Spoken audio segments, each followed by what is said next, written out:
The broadcast is now starting. All attendees are in listen-only mode.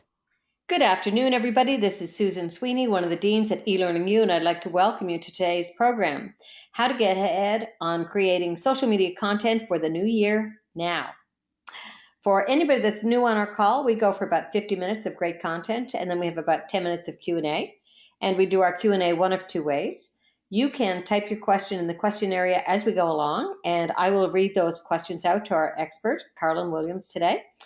Alternatively, if you'd like to speak directly to Karlyn to get your question answered, just hold that question till we get into the Q&A time period. And when we're in the Q&A, just click on that little hand symbol that's in your control panel. That lights up on my screen and lets me know that you want to speak directly to Karlyn. So I'll give you a little heads up. I'll call you by your first name and let you know that I'm going to unmute you. I will unmute you. Then you're able to talk to Karlyn directly to get your question answered. Everybody will be able to hear the question and everybody will be able to hear the answer. And once your question's been answered to your satisfaction, I will then mute you and we'll go on to the next question. Karlyn has provided us with a handout for today. So that's in the handout section. So if you'd like to drag and drop or save as, you can get that in the handouts section. And now we'll get into our program. Karlyn Williams is the founder and lead strategist at OSnap Social, managing the company's client base while overseeing all social media strategies, artistic creation, content marketing implementation, and metrics. Backed by a bachelor's degree in journalism, during the past 8 years in the social media industry, Karlyn has seen platforms come, go, and grow, making her well-versed in what it takes to get noticed in this noisy online world with content that converts. Karlyn is going to have a special offer for everybody at the end, not for everybody because it's very limited. There are only a few spots for December, but she'll have that offer at the end of today's program. Karlyn, so happy to have you back. Really looking forward to your program. Your last program was so chock-a-block full of great content. I'm sure that this is going to be the same. So really looking forward to your program. Awesome. Well, thank you so much for having me back. It's always great to be here and nerd out about social media, something that I absolutely love to do. So again, as Susan mentioned, I'm Karlyn Williams, founder and lead strategist, OSnap Social, and today's webinar and learning class is all about how to get ahead on creating your social media content for the new year now.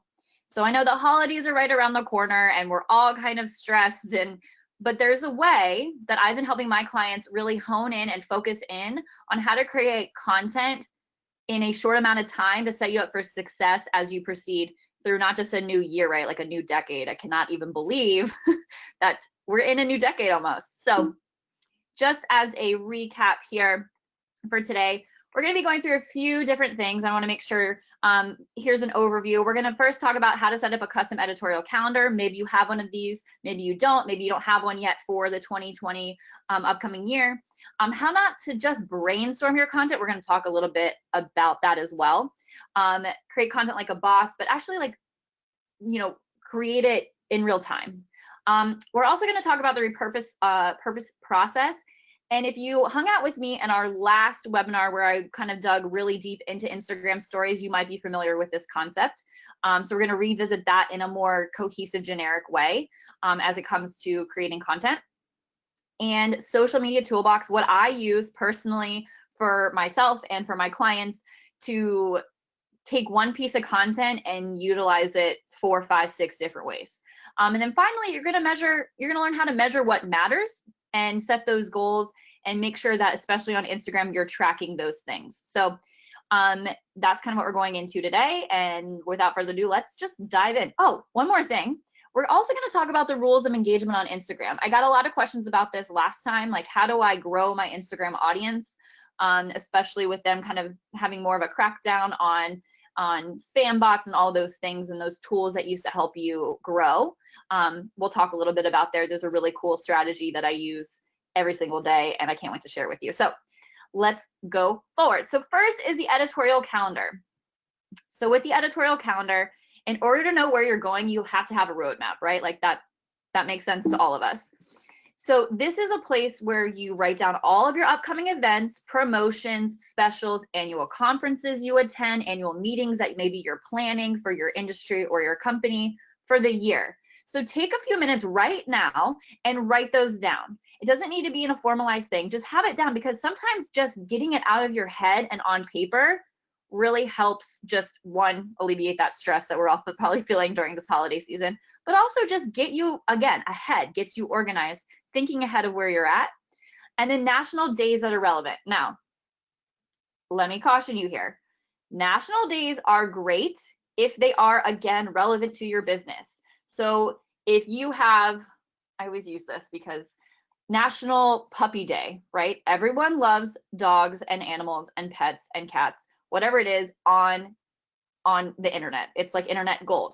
But if it is not relevant to your business, so for example, if you are a hotel and you do not allow pets in your hotel, why are you celebrating National Pet Day or National Dog Day, right? Like, so just because it's a, quote unquote trending topic of that day doesn't mean that you need to latch on every single time if it is not relevant to your business or your audience.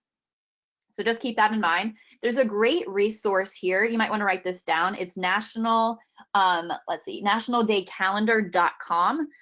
It has it all mapped out for the entire 2020 of month by month. What the national days are within that. A lot of them are food related, but there's several resources out there like that. So you can kind of start looking through that website and really pull out those key national days that you want to highlight. Also, your company's birthday. You could also, if you're a solopreneur or or have a small team, like this is also a great way to show behind the scenes and share your growth over the year, or just any of those big milestones really help humanize your brand a lot and let you showcase who you are behind the logo. So an editorial calendar. So this is kind of like, it's probably really tiny to you all, but this is like a really rough how I plan the content from an editorial perspective. I go through at the top, it's just a simple Excel sheet, number one. At the top, there's the day, so the day of the week, date, is it scheduled or not? So this is really, really great if you have multiple people that are out there scheduling content or creating content. This helps you keep it all in the loop. Content mix, and we'll talk about this a little bit later, but what type of content is it? Is it a video? Is it a promotion? Is it a testimonial? Is it a customer review? Is it a national day, for example, or a holiday? Next is copy. This is where you actually formulate the copy and drop the text in right here. Web link, does it link anywhere? It should, most of the time. And a media link. So if you have maybe you have a photo shoot of your latest, hotel property, you want to make sure that all of those are linked here, because I've tried to actually drag and drop, images themselves, but then it makes this document really, really clunky and frustrating to use. So I found the best from a streamlined process is grab that Dropbox link or that one SharePoint link, whatever it is, and drop it in here. That way everyone is on the same page of what it looks like, and you don't have to pay an expensive fee for a tool that, basically houses your calendar. And this again is a great way to map out all those different events that you have, creating a tab for each month of the year in the Excel sheet. It's really, there's no perfect process. It's just one that aligns with how your brain processes information. This is how mine processes information. If you're more of a visual person, there's, you could do the standard Word document, dropping in the actual file, but then you have to worry about, getting the image out of there. So, find a process that works for you. This is how I run my editorial calendars for myself and my clients, and I have it all mapped out for 2020. So next is brainstorming your own buckets. Now, if you hung out with me last time, this might look a little bit familiar, but I want you to think about how to compartmentalize, for the lack of a better word, different types of themes or topics or service offerings or things that come up within your business or within your brand. So if you are, I'm just going to keep using let's use a cruise planner as an example. So maybe you have your, top, like a whole theme, honestly, for them could be FAQs. That could be its own thing. Stellar service could be one. and where you talk about the different services that you do. So maybe you don't just do cruises, but you also do some land excursions, etc. Just, there's no wrong answer here. Just think about them in the really thematic buckets. And then I want you to just like stream of consciousness, write down. And I always do this. I set my alarm for, or my timer for 10 minutes, and I just write, and I will draw arrows back and forth. Because a lot of this, what you'll find is it's all very overlaid. So, you know, they could be, maybe it could be in one bucket, but also maybe in the other bucket, depending on how you position it. So really think about what your buckets are, and you don't have to have just 3. It could be 4 or 5 or more, but I always start with 3 because it really allows you to focus in a little bit more. So as an example, here's some types of content. Again, there's around the neighborhood, there's user generated, which is honestly my favorite, especially in the tourism industry, because people are out and about all the time exploring and tagging locations and tagging, you know, travel and all of these things, and tagging, you know, if they were out at a visitor center, like all of those things, they're tagging because they're so excited to be doing something cool and different. They want all their friends to know about it.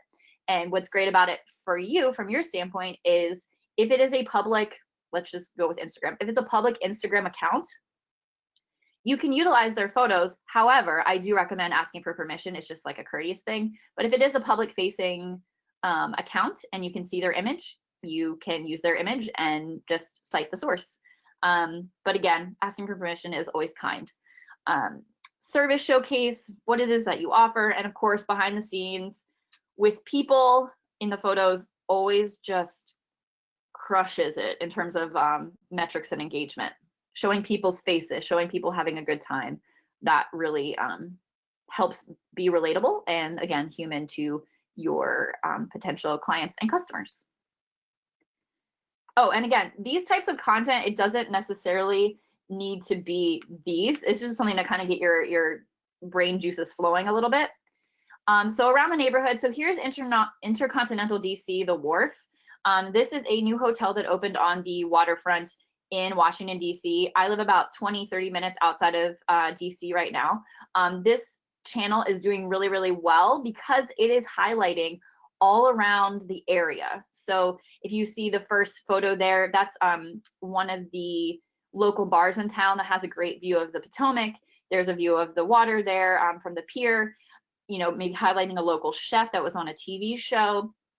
So they do a really great job of not just showcasing the benefits and services and the rooms and all this amazing stuff that they have, but they're kind of giving kudos, right? So you can kind of see in the link here, and I took this screenshot yesterday, no, Monday.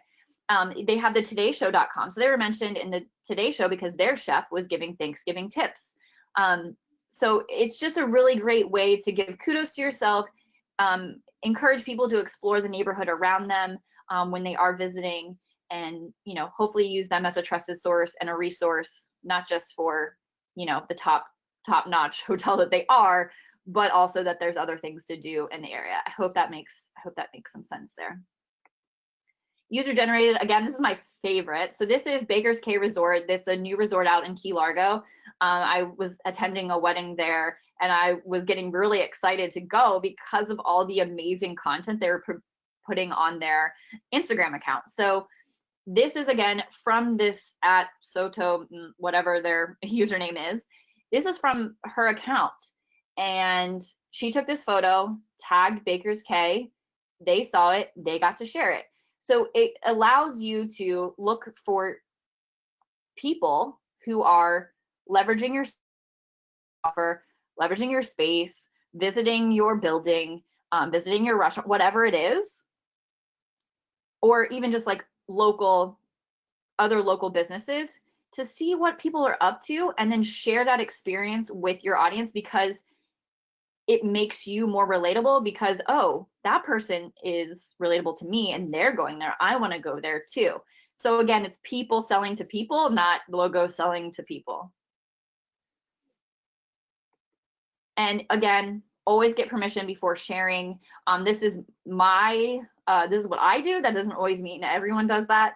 But as long as you cite your source, you're safe. But I always like to, give them kudos, like, what a great image, thank you so much, do you mind if we share that on our feed? You can also, and I see this a lot in restaurants or tours, other locations, is they will say use hashtag. So for this example, maybe it's use hashtag BCR or Baker's K Resort or whatever their branded hashtag to be featured in our Instagram. So that way people are like, oh, I want to be featured, they tag it, and they know that they are going to be potentially used in the feed. So something to keep in mind there. If you don't already have a branded hashtag, that's something to consider it to help you get more content for less effort. Yay! So service showcase, this is where you really get to strut your stuff. This is the type of content that aims to promote the offerings within your neighborhood, hotel, resort, cruise line, ships, whatever it is. And I'm shouting out another local, a local travel company. They are Salamander Resort. It is based in Middleburg, Virginia. And what I love about their particular account, a few things, is it's not overly curated, meaning it's not overly produced, it's not overly filtered, it is very real, but also is very diverse in that they are sharing different things about their resort. So they are talking about the spa. They're talking about, oh, look at our local chef made this amazing like gingerbread carousel work of art. And they did a video of it and photos. It shows the landscape of how relaxing it is out there in horse country, Virginia. It shows the new Christmas tree in the lobby. It shows, oh, like take a spa day, like relax with your pup in one of our latest rooms. It also, you can kind of see at the bottom there, it also features the food of the restaurants that they have on site. So yes, they have a lot of different service and showcases, but they're doing amazing in terms of making sure that every kind of piece of service offer that they have is getting some love on their Instagram, and not highlighting one thing over and over and over again, because people honestly get exhausted by that same thing getting mentioned over and over and over. So something to keep in mind. And again, these are their buckets, right? So their content buckets could be hospitality. So it's from the side of, we have rooms that you can stay in. They also do weddings there. So the weddings could be its own bucket. Spa services is their own bucket. And their food, right? They have, I think, 2 or 3 restaurants on site. And it could be Middleburg as like their around town, their neighborhood, right? Because it's a very cute town, it has cute little shops. Those are their buckets. So again, what are the buckets that you're coming up with? I'm might ask you a little bit to put some of that in the chat, but just I want you to kind of keep percolating those ideas and keep thinking about it and write them down, right? Like, let's get some of this work out of the way now so you don't have to think about it. Again, great way to share what makes your brand and company and your guest experience different from others.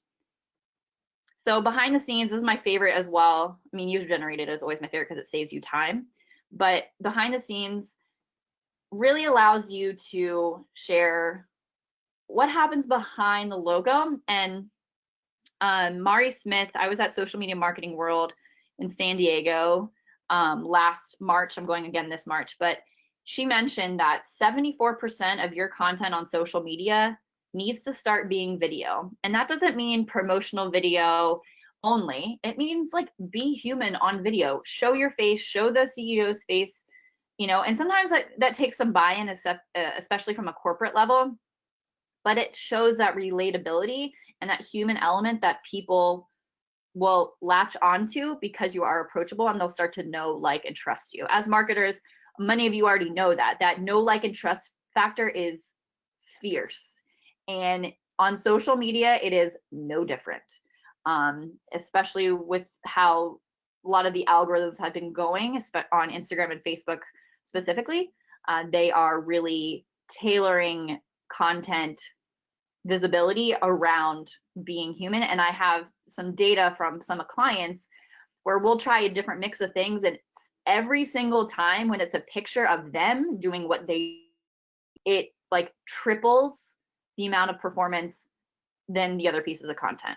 And that doesn't even matter the industry. That's been the case across the board. People's faces do really well from a content perspective. So that's a good little nugget to take away. personal branding, day in the life is always great. Expert tips. If you have someone going to a conference or someone planning the conference, show behind the scenes of what that conference looks like, and getting people excited to show up there, right? So kind of teasing it out. Don't just show them like, voila, it's here. It's like, no, like we have to do step by step by step. And that, and that gets people, one, really excited. Two, it also, from a conference perspective, it really makes people have experienced that FOMO element, the fear of missing out. So that next year they can't wait to go, or maybe they'll buy the recordings or whatever it is. Having that behind the scenes content is what people expect a lot on Instagram, especially in the story format. Other things you can do are takeovers. So for example, if you have an influencer and you give them a free stay at your hotel, or a free meal at your restaurant, having them do a takeover of your Instagram for that hour, that day, that weekend, to showcase your service and your company and your brand, kind of from their eyes, could really help other prospects or other people or other customers really relate. So that's just another way to kind of take that user generated content up a level from an influencer standpoint and put a different human in front of your logo rather than maybe you all the time. Just something to think about. So what other ideas did you come up with? Share them in the chat now if you have other ideas or other things that have worked for you, or that you've been testing and tweaking. Like, I'd love to hear about them. We'll kind of look over them at the end. I just want to kind of see what ideas you guys are coming up with. Because often I could talk forever, but I really like it to be more a workshop format. So you're getting some stuff done while you're listening to me. So share them in the chat now, and we'll look at them a little bit later. So moving on to how can we create as much content as humanly possible right now to get us set up for success in 2020. So this idea of batching content, you might have heard of what this is. This is what I do every single month for my clients. And some of them I actually spend 4 hours and we work together and we create 6 months worth of content in those 4 hours. It's really a working meeting, but we get a lot done in a short amount of time, and then they can just be like, they know something is going out that is evergreen, meaning it's always relevant to their business, and they don't have to think about it. Like, they're ready to rock and roll. So batching content is creating social media content for several weeks or even months in one sitting. And it is perfect for time-tapped solopreneurs, social media and marketing managers who have maybe just social as a tiny sliver of what you guys do day to day, right? So that's a lot of us in this industry, is we have kind of a master of, I forget the cliche, but, we're a jack of all trades. And though we also have to be a master of all of them at the same time too. So this is a perfect way to really get that content cranked out in a way that is really hyper focused. And again, that's why that editorial calendar is so crucial. So you can work a little bit ahead. Now, with that being said, I want to make sure that there's a cadence there. So there's a consistent cadence, and how much content per week do you really need to produce? But I want to caution you first as a pro tip. If you're not sure what the metrics are telling you yet in terms of what type of content is resonating with your audience, then you should probably maintain a more week-to-week production strategy. And I'm happy to talk to you guys about that after. But it's really important to understand what content's already working. So if you're batching a ton of content, it makes it, that it's content that is going to be relevant. And yes, every month you should definitely measure the metrics, and we'll talk about what that looks like in a little bit. But just as a word of caution, by producing a lot of content, you just want to make sure it's the right kind of content. So just putting that out there. So if you're new to diving into the social space, maybe start week to week and then month to month, and then kind of grow out from there. But whatever it is, have a cadence, have a consistency schedule that you can stick to. I can't tell you how many times I've, especially in kind of the restaurant space, which is more of my, where I've had a lot of clients work with me, is they will do, 5, 6, 7 pieces of content in 1 month, and then nothing the next month, and then three pieces of content the next. So, and that consistency is where you will see success over time on social media. It's not a light switch that you turn on and turn off and turn on and turn off and expect the same result. It rewards you with being consistent over time.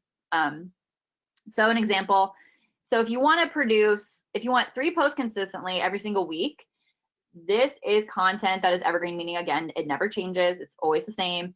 If you want to produce an entire quarter worth of content, that's 36 pieces of content, right? That's not that many.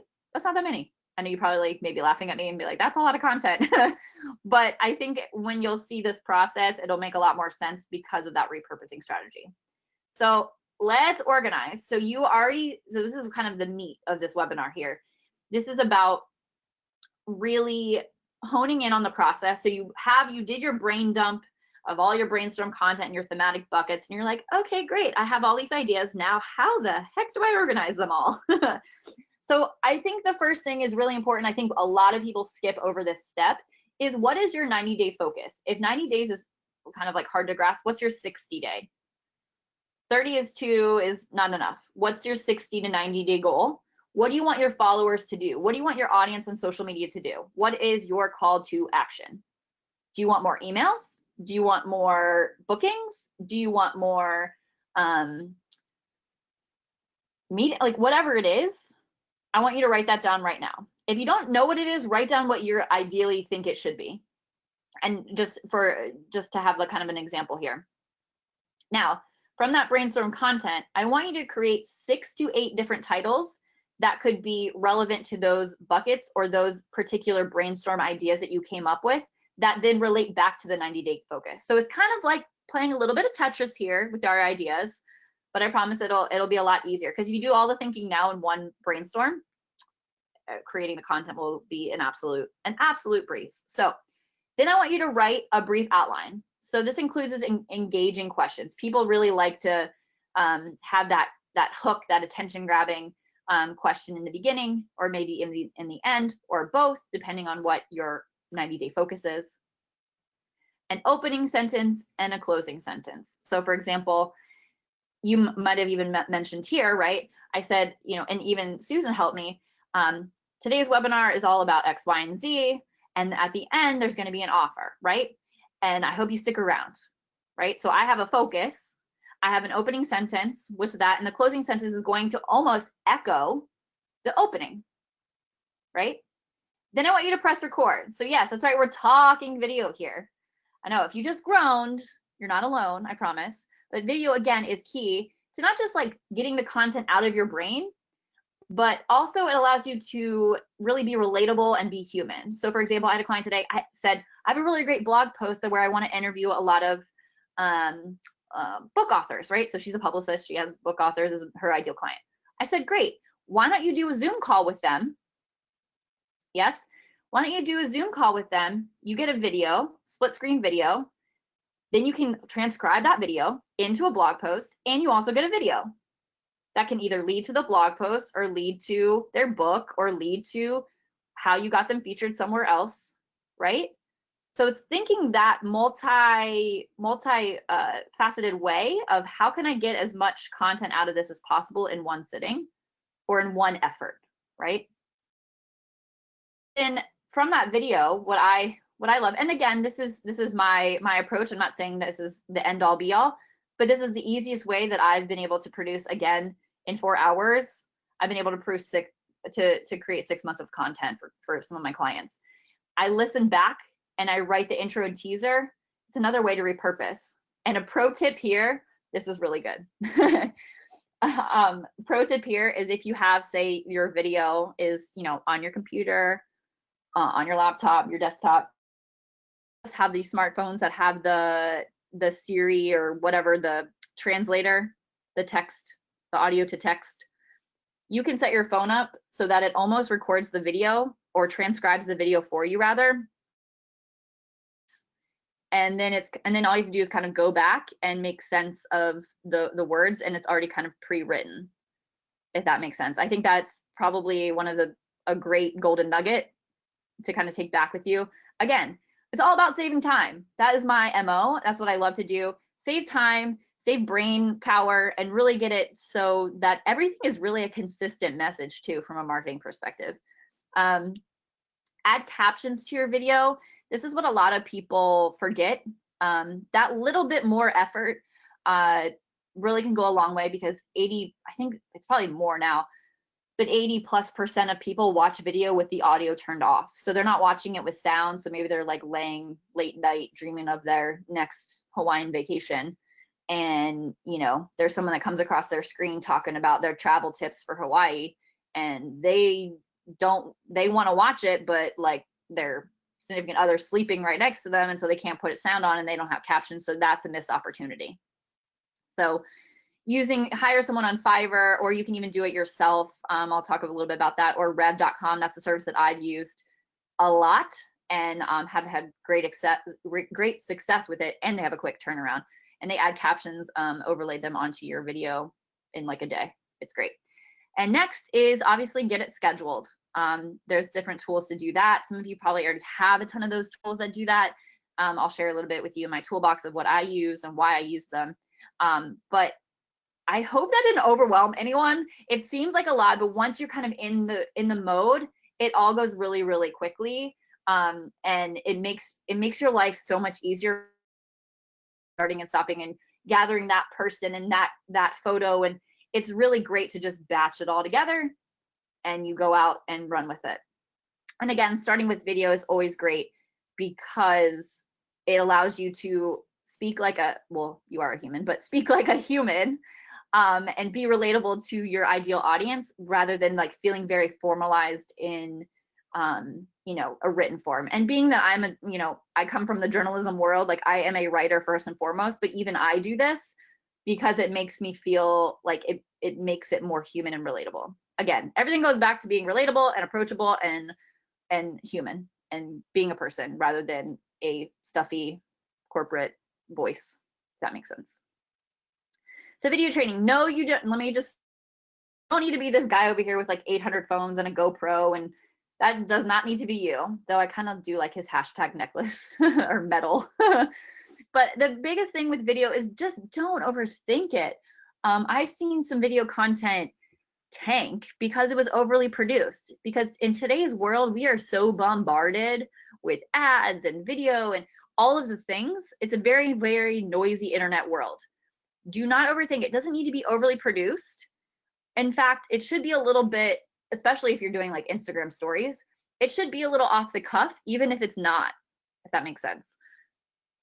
Really, the really most important things that you need to have: quality sound, quality audio, decent lighting. Natural lighting from a window works best, or like one of those halo lights really helps light up a conference room. Don't get fancy. People can see right through it. Those shiny, overly produced videos people want real people, and an iPhone sometimes does better video these days than those fancy, clunky video record cameras that might be in your supply closet. Backdrop. Now, put yourself in your element. So if you work at your favorite coffee shop, or maybe you own several local shops in an area, put yourself there. Just pick a quiet afternoon where it's not incredibly busy, because we want the audio to be great. Turn off that background music or that store music you might have in there, or office music if there's like ambiance, and really, start pressing record there. Just don't don't overly put a lot of props in the thing so it looks staged, because again, people can see right through it. Be authentic to who you are and you'll win every time. And again, length of video, I get this question a lot. It really depends, which isn't a great answer. But I think from a test and tweak standpoint, if you're doing kind of a really educational, value-led video, stick with 2 to 5 minutes. And if you're doing kind of like a one-off, like here I am behind the scenes, like decorating for the holidays, decorating the lobby for the holidays, it could be a quick time lapse. And that's what, 30 seconds, but maybe it took you 15 minutes to do it because you just set up your phone and you just get to work. And then it creates a really cool piece of content in the process. So And I want you to think like everything is content in the right context. So don't get hung up of like, well, is that good content? Is that not good content? Take the photo, record the video, press record, ask that person to show you around. Anything like that is content. And if you're heading to that local shop anyway, you're going to that going on that vacation, like take a picture, do a video. I think one of the great things I've seen that's led to some business for this particular person was I was looking to book a cruise for my honeymoon. I'd never been on a cruise. She did a behind the scenes tour of the ship that I was thinking about going on, and that sold me. Like, true story. So again, you never know what people are looking for online, and getting education is always the first stop to anyone in the buyer's journey, right? Is building that know, like, and trust, and you providing them value. So you're still not sold on video. Just a reminder, and I've probably said this already 800 times in this webinar, but people buy from people. So, if you're struggling getting, the CEO to buy in, then maybe it's the next person down. Someone that is willing to take on that front-facing role, because I think that could be really, really powerful. And even as a marketing person, if that's your role for the company that you're in, or your own company, flipping that camera to like face mode or selfie mode can be really, really powerful. So I mean, there's always some hoops to jump through from a corporate standpoint and leadership standpoint, but it does pay off if you can get the buy-in. It is incredible. So moving on to the repurposing strategy, last webinar, we talked a lot about how just in Instagram alone, you have 1, 2, 3, 4 different ways to publish content within Instagram all by itself. So beyond Instagram, you can create that one video. You can drop it in your IGTV if it's 2 to 5 minutes. It'll be automatically previewed in your grid. You can share that on stories and then save it in your highlights. What did she say? It's very it's one leads to the other, leads to the other. It's very within that app. And what's great is people will find you some way, shape, or form. And just because you feel like you're being overly sharing everything, but again, some people only watch stories, some people only scroll through their main feed and find the grid content. A lot of people honestly don't even know IGTV exists unless it is previewed in their grid. I think that's one thing that Instagram did really, really well. Not recently, but maybe in the past year and a half, they added the preview to your grid. But beyond IG, beyond Instagram, you can create that video and drop it on YouTube and put it in an email. You can take those top tips for XYZ and make a blog post out of it, like my publicist friend was thinking about doing. You can put it in your LinkedIn articles. This is more from a thought leadership perspective. So if your CEO does a video about X, Y, or Z, they can then create that and put that on their LinkedIn article, which is basically a blog that's housed in LinkedIn, to kind of cement their thought leadership in the industry. It's a great way to leverage LinkedIn because those articles are crawled by Google.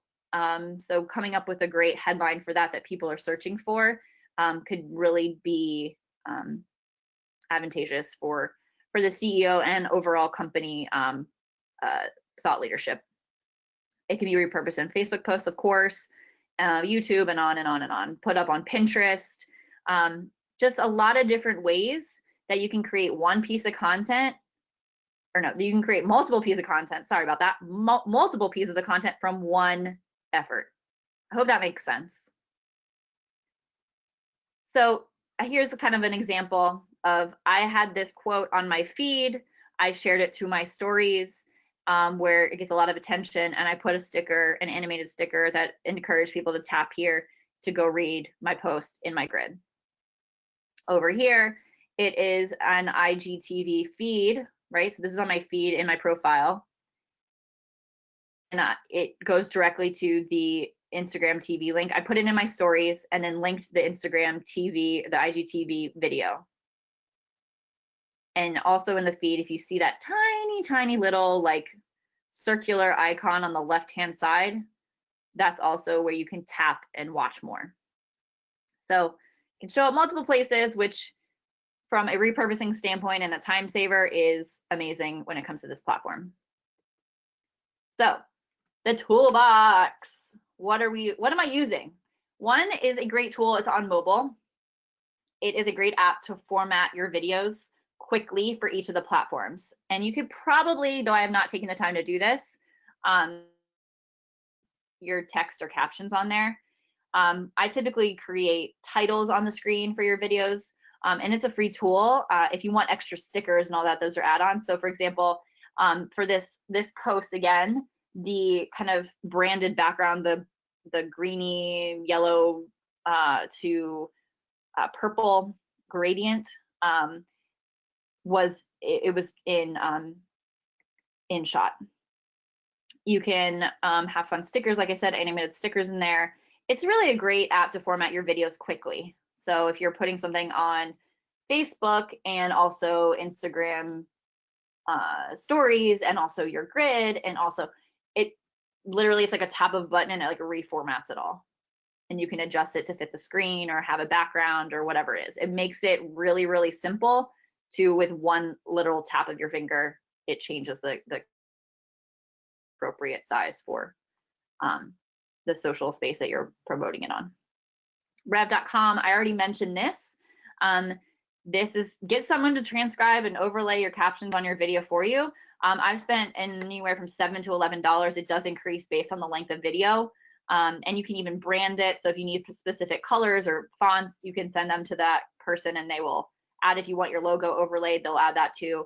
It's really just a great tool and a time saver. If you have someone on staff that already does that, that's awesome. But you know, $7 and it's done in less than a day and you didn't have to do it. I mean, that's pretty cool. Scheduling tools. There are many. There are Agora Pulse, which is a great kind of cost-effective approach, and Sprout Social. What I love about Sprout is it includes all of the social channels, including Pinterest and Instagram, and I mean all of them honestly. And the reporting, the metrics is literally, I can create a report with one click. It really makes it easy to understand, again, what content is resonating with my audience from an engagement perspective, and what content honestly is not, right? So you can measure that week over week, month over month, and compare the month prior. It's a great, great tool. Let's see, Agora Pulse, you can, a lot of your content, so if it's maybe a blog content that you want to make sure gets shared once every 3 months, you can add that to the queue and it'll queue out. If you have Instagram, it allows you to save specific hashtag groups, which I think is great. So you don't have to keep re-entering them all the time. Yeah, so those are my two top favorites. There's also others like Hootsuite, etc. But I've found those a little bit clunky in my experience. But they're still great tools if you're using them now, like go on with your bad self. So Canva, it's the classic design tool. So if you don't have access to a professional graphic designer, you don't have one on your team, Canva is great to do in a pinch. However, I caution you, you want to make sure that you're still making it very branded to your business. You're not just grab a Canva template, because everyone and their mom is going to be using a Canva template. So still make it branded and personal to your specific brand guidelines. If you don't have those, no worries, just make it different than the template that is offered to you for that particular holiday or event. And what's great in Canva is they actually added fairly recently, I would say in the last like five or so months, animated social posts. So it allows you to almost like GIFify or GIFify, depending on what side of you're at, but it allows you to create a piece of content that has some movement and some video to it, which is really great. Creating a quick piece of content, you can make it a video with a movable graphic. Pretty simple. Again, this varies in price. It's free up to a certain point, but I think maybe the pro version is around $13 a month. Let's see. So on to measuring. Let me check the time here. Okay, yeah, we're good. Measuring what matters. Likes are being phased out for the public on Instagram. I'm sure you've read this. I'm sure you're aware of this. but you'll still be able to see them in the insights in Instagram. So you'll still be able to see what's resonating with your audience. They're not going away from like the metric perspective, but they are going away from a public facing perspective. So if you have a business account or creator account type, like you're good to go. Now, in order to measure what matters, you have to, again, what is your 90-day focus? What is your goal? Success on this particular platform on Instagram. So I really want to, or any platform, right? So just kind of thinking about Instagram specifically here is content. There's 3 different buckets that you can measure something. There's content, there's activity, and there's audience. So content is what's the best performing content, right? What's the best posts? What are the best stories for the week, right? So they measure it typically in weeks. That's why a tool like Sprout Social is great, because you can measure it month over month rather than just week by week from a native perspective on Instagram. Activity, it's reach, it's impressions, it's interactions, it's profile visits, it's website clicks. Again, what are you measuring? So if you are someone that's like, I want to figure out what content is working in terms of reaching my audience, that would be activity, but also the amount of engagement, that would be where the content is, right? What's the best performing content? What type of content that am I creating that is really resonating and generating engagement, whether it's comments, whether it's likes, whether it's whatever, shares, saves, all of that. And then finally, there's audience. What is, this stuff doesn't, from a measurement standpoint, again, but if you're measuring, I want to measure followers, I don't recommend that, because it's a vanity metric and you could have over, 20,000 followers, but if you don't have email address for all those people, or they're not engaging, then, follower count doesn't matter. I'm from the opinion that it's quality over quantity when it comes to followers, because you want that engagement. You don't really, if you don't have engagement or you don't have their email address, then it's just a vanity metric. There's a growth chart back there that'll help you see kind of how much you're growing week over week. And there's, of course, the breakdown of the demographic of your audience. So you can make sure that, if I want my audience to be males from 25 to 55, but Instagram's saying that my audience right now is females between 30 and 40, you might be a little bit off from your content. So you just want to make sure that you're looking at that, you're seeing, okay, is this really tracking and aligning with our goals and our business goals and who we're trying to relate to? And if not, that's where like the whole engagement thing comes on. So this is really good. I want you to write this down. 30 minutes a day. That's it, right? And chances are, if you're on a lunch break, you maybe not be scrolling through Instagram anyway, just to we all kind of do that mindless scrolling sometimes when we're kind of decompressing. At least I do. I'll just speak for myself. But you want to engage on your feed. So there's 3 different ways to engage. Engage on your feed, engage in stories, and engage with hashtags. So I want you to, when you first open your Instagram, you're going to scroll and stop, and you're going to leave some meaningful comments to spark that conversation. You're going to avoid comments like nice photo, or like ones that are only emojis. I want you to aim for more than 5 words, right? And be authentic and be genuine in what you're trying to say. From a brand perspective, you want to make sure that you are following your brand guidelines if you have those, and liking those pieces of content that are relevant to your business and are your ideal audience, right? So if you are going back to Baker's K, if you're looking for more of those influencer type of photos to show up on your page, you need to be liking those people, because maybe those travel folks that do that a ton, because they might come visit and then they'll share all over to their audience. So that's a really great way to start that engagement process. Next is engage in stories. Those are those bubbles, those circles at the top when you open your Instagram app. Alternate starting at the front of the storyline and the back of the storyline, and watch the stories full through, and send relevant messages that pertain to, inserting yourself into the conversation, right? Engage with hashtags. Niche down here, pick 2 to 4 tags that are relevant to you, and more importantly, your audience. Like, what are they using? Not what you think they're using, but what are they actually using? And be sure to engage with the most recent posts, and then like and engage there. So if I were searching hashtag Virginia is for lovers, right, which is like the big thing in Virginia for Virginia tourism, especially with the 50th anniversary just rolling around, I would find that hashtag, I would click it open and see what people are talking about in the Virginia standpoint if I was the VAs for Lovers management side, I would look through that. I would comment, I would like, or hey, have you seen this? Or, just have that authentic conversation. But in order to do that, you open the tag, the top posts, there's two kind of tabs. There's the top post, which is on the left, and then you have to toggle over to recent. That's where you want to do the most engaging, because those people just posted their photos. Yes. And then again, it's all about the giver's gain here. You want to show up, you want to connect with new people, and just give them some love, right? They're putting stuff out there, just like you are, and kind of being that person that starts that conversation could really generate some, one, not just followers, but also some great conversation and some business as well. So again, consistency over time, taking 30 minutes daily to do this. So that's 10 minutes in each bucket, like simple. So here's a quick recap. I know I've been speaking fairly quickly. So we talked about really getting an overview, a bird's eye view of your editorial calendar for the entire year.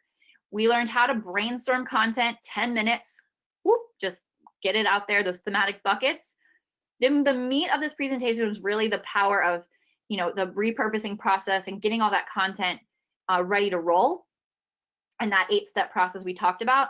And one of the steps I forgot to mention was have fun while you're doing it. It makes it a lot less painful if you're kind of having fun while you're doing it.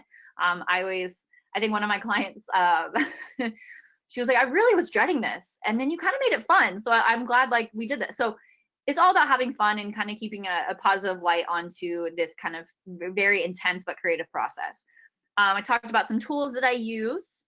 I'd love to know what kind of tools you guys have used and liked in the past. I'm looking for ways to make my job and my clients' content creation process as simple as possible as well. We talked about how to measure what matters and how, from an Instagram perspective, it really depends on what your 90-day focus is or your overall goals for social. Like, what does success look like for social? And that's where you want to start making sure that you're measuring month over month, week over week, whatever the cadence is for you. And then rules of engagement, 30 minutes a day. You're engaging in 3 different places on Instagram, and this will help you grow your audience, grow your visibility as well.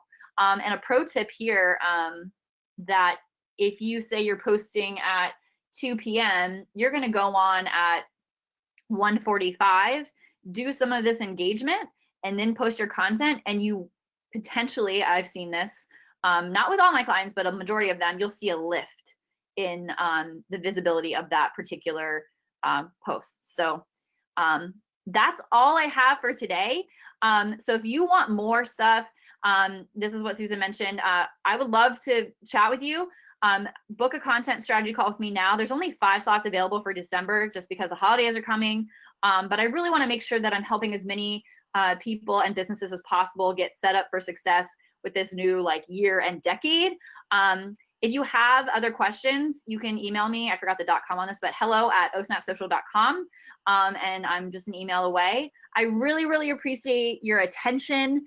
And I cannot wait to kind of get in some questions. So if you have some, I guess Susan will pop back in here and let us roll. I'm here. Karlyn, that was absolutely fabulous. Lots of fabulous content for our attendees. And I hope they'll grab those 5 slots before anybody else gets a chance to.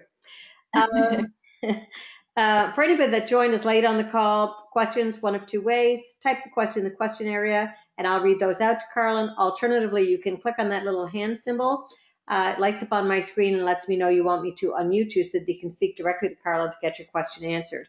Everybody can hear the question, everybody can hear the answer. And once your question's been answered to your satisfaction, I will then mute you and we'll go on to the next question. And don't forget that Karlyn has provided a copy of the handout in the handouts area. So drag and drop that or save as. And next week, we've got Matt Snodgrass from Marketing Profs. And I'm sure you know who Matt Snodgrass is. But he's done a marketer's happiness report. And any of you marketers out there will want to know exactly what is in that. I think it's about keeping your marketers happy and so that they do a better job and stay employed with you. So that's that. So now we'll get into our questions. The first one is, how much content should we develop? How much do we need per week in each social media channel? Well, I think that's probably one of the most frequently asked questions I get regularly. I would say 3 to start. I know some people go like gangbusters and they're like 7 days a week, but it really just depends on your audience. So if your audience, and again, that goes back to measuring. So hop into your Facebook Insights, check on the people, and really kind of get a better grasp of when they're hanging out on, maybe it's on Facebook or on Instagram. And there's a breakdown of all of that and both of those platforms in particular.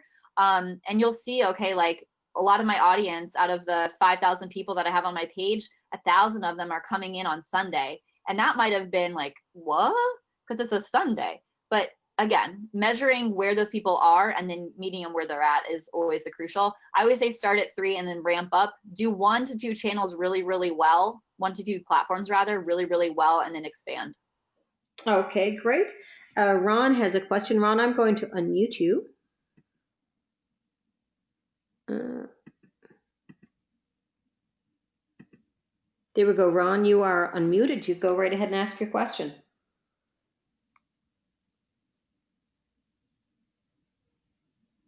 Ron, are you there? Okay, we'll come back to you, Ron, a little bit later. I'm going to mute you back up again.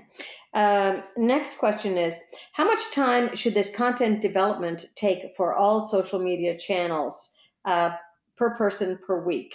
You said 30 minutes daily for Instagram. Can you ask that one more time? There was like a few questions. How much time should this content development for all social media channels take a person per week? You said 30 minutes daily for Instagram. So I think what they're looking for is how much time with all the social media channels that they should be participating in should they be spending? Is this, basically a full-time job of 2 hours a day? Yeah. Or? Yeah. So the engagement piece, if you're looking to grow your audience on Instagram, that's 30 minutes a day. So that's separate from creating content. That's going in there and finding this hashtags, leaving comments, liking stuff on prospects or customers or people that are in your ideal client bucket. That's separate from the actual content creation, but it certainly helps with the visibility of the content that you're spending time to create. Now, with this process, it takes about an hour to create content for that month. Sometimes it's longer in the beginning because you're kind of getting over the systems of the process. And again, my process has ebbed and flowed and changed as I've gone, been in the industry and seen different types of clientele. But I think if you set aside an hour or 2 every single month to get it done, and then again, if it's evergreen, that's content that is done and done forever. Like that content can be used multiple times later in the year, all of those things. And that's why I'd say it's really important to have that content, that editorial calendar, because that's where the more timely pieces come into play. Right? And that more real-time creation. So if you're at a conference, you can't create the content now, but if you have it on your calendar, you know that you can make room for it that week because you've already planned all the other content around it, if that makes sense. Sure. Okay. Monica, where is the handout section? If you look at your control panel, you should see a section there right below polls that says handouts. Let me know if you found it. But from there, you should be able to drag and drop. Okay, next question is this something I can outsource? It sounds like it's above my pay grade, smiley face. Can I hire someone to manage this process from management and also creative standpoint? Absolutely. That is essentially what I do for a lot of my clients is I kind of serve as that social media extension of their team or of themselves, outsourcing it to just get it done. It also takes the pressure off of you to like overthink it because I think oftentimes a lot of the time it gets left to the bottom of the to-do list and gets forgotten when really it needs to be a crucial part of your marketing strategy for the upcoming year. So yeah, definitely outsource it. If you want to chat more, grab one of those 5 spots. I'd love to chat with you a little bit more about that. Okay, great. Now, Monica has said, no, she doesn't see anything in the handouts area. Can a few other people chime in and let me know whether or not you can see the handout section? It should say Instagram, content planning, tourism.pdf in the question area. Okay, Eileen says it's there. Eileen, is it right below the polls in the control panel? Oh, you found it, Monica? Okay, perfect. Okay, I'm down to 2 questions. So if anybody has anything further they'd like to have asked, please get it in now. Next question is, can you explain batching content a little more, and how do I know if it's right for me? So that is an amazing question. I think we hear a lot about batching content or batching tasks, even in just our daily business life. But really, it's setting yourself up for success so that you create as much content as humanly possible in one sitting. So whether it's an hour and your goal is to create a whole entire month, then you just do the math. So 3 times 4 weeks, you do the math and you're there and you create it all at once. So you don't have to think about it, right? Get it done. I think, again, a lot of us overthink what it is to do this content. And with that repurposing strategy, you can create that one video and that can turn into 4 pieces of content for different platforms. And batching is right for people if they have a sense or have some data or metrics around what's already working in terms of performance on their social media. If you are kind of new to the social media world, or maybe a new platform, or maybe you've been doing Facebook for a really long time and you're like jumping into Instagram as well, kind of adding it. And something that works on Facebook might not always work on Instagram. So you just want to make sure that you're measuring it and creating that content at a slow, like week to week, rather than like, here's 7 months of content that I did. Because the last thing you want to do is create content that maybe doesn't resonate with your audience right away. But it just takes time to learn the audience on that particular platform, look at what the numbers are saying, because sometimes the numbers are saying something different than what you even anticipated. So that's why it's always really important to measure what matters from your goal standpoint. Okay, and the last question, unless someone gets one in real quick, is any thoughts on types of content that converts, i.e., my goal is to bring reservations? Awesome. So some ways to do, and we can talk more about this offline, but if your goal is to, what's the typical buyer's journey look like for someone to go from finding a piece of content on social to then booking, right? So a few things need to happen here. One is you probably need initial information from those people. You might need to drive them to a blog post. So maybe you have a really beautiful image and you drive them to a blog post that's like the top 3 things you need to think about before booking your next vacation. I don't know. It can just be that. And at the end of that blog, you have a call to action that's like, want to, book now for the holidays, or book now for the upcoming year, or book now, whatever it is. Another example, just thinking off the cuff here, is if you are in the industry of like where you're helping people book business retreats or business meetings, 5 things to know before you book your next business meeting for 2020. And there's like, 1, 2, 3, 4, 5. And at the end, it says, learn about all of our, what makes our business retreats the best. And, this is highly glamorized, but having something like that. And so people can either book a call with someone, like book a call with that meeting planner on site. Because again, different people take different lengths of time to get that conversion. So a lot of times from a marketing standpoint on social, the quick conversion, the easiest conversion is to get a click to your website to read more, or get a click on the video, or get an email address for a download. And what I think a lot of people from the marketing side, because they're not always talking to the website development people, is Google Analytics really shows you what type of traffic is coming from your social media. So if you have not looked at your Google Analytics recently, there is a social tab in there that will show you what content is driving the most traffic. So if you promote the same blog post for maybe like, or the kind of the same holiday blog post where it's always getting people to book their holiday party with you, how much of that, of all the content that you created around it, how much of that actually drove traffic to your website? Because sometimes Facebook specifically, from a link perspective, can be a little inflated. So I always look back at the Google Analytics to give me a better checkpoint on, how is this content actually doing from a realistic perspective. So that's like that was a great question. Thank you for asking that. All righty. And that brings us to the end of our questions, the end of our program. Thanks so much, Karlyn, ever so much. Really great session. I love your energy, and you cover so much, and it's in such a logical fashion, and I really enjoy it. Do you speak at a lot of conferences? I'm getting there. I'm getting there. I do love sharing my knowledge and educating everyone because I really do love social media and empowering others to get their social media ready to roll. Awesome. Well, if anybody's on the call at your tourism governor's conference or tourism conference is looking for a speaker, you should recommend Karlyn. Oh, thank you. um, Thanks everybody for attending. Hopefully we'll see you next week with Matt Snodgrass of Marketing Profs with his Marketer's Happiness Report. I think that's going to have some really interesting content. Maybe you want your boss to attend.